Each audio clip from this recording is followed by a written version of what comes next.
Hi, I'm Eric the Security Guy. Pop quiz. What do IoT devices, phones, tablets, and web applications have in common?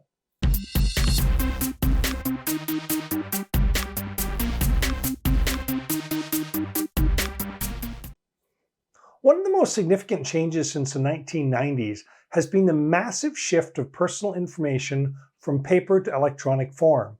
When I consider the amount of personal information on my phone, photos, all with embedded times, dates, and geo-coordinates, contacts, email for multiple accounts, and that's just scraping the surface. 25 years ago, that stuff was all at home or maybe on a laptop.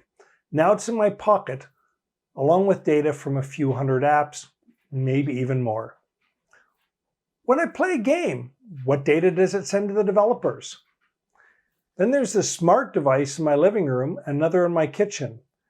I won't name either because I don't want them to come alive and interrupt this recording.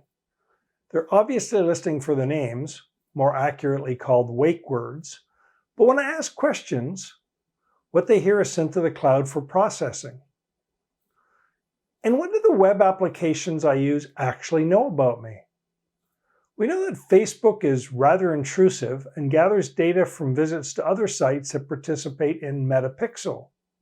And Google, along with Facebook, serve up ads that are sometimes so relevant that if I didn't know better, I think they were listening in on my private conversations.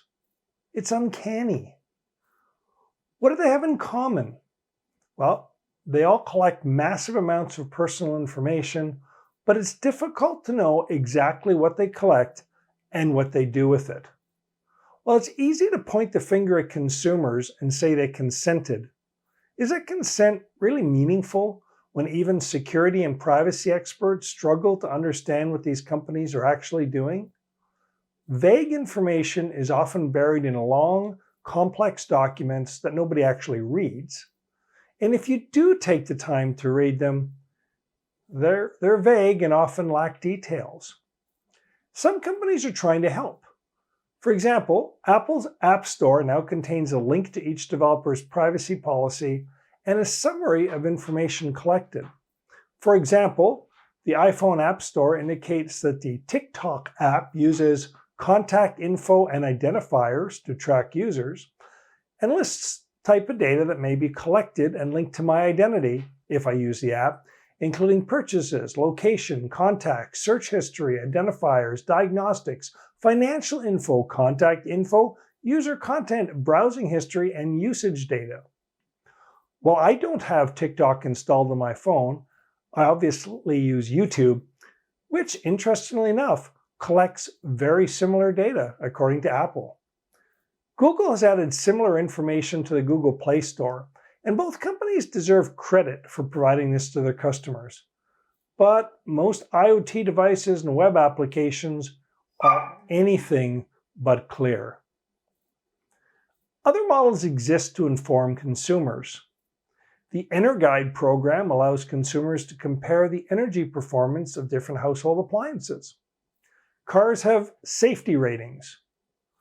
Packaged food products must include nutrition information in a standard format.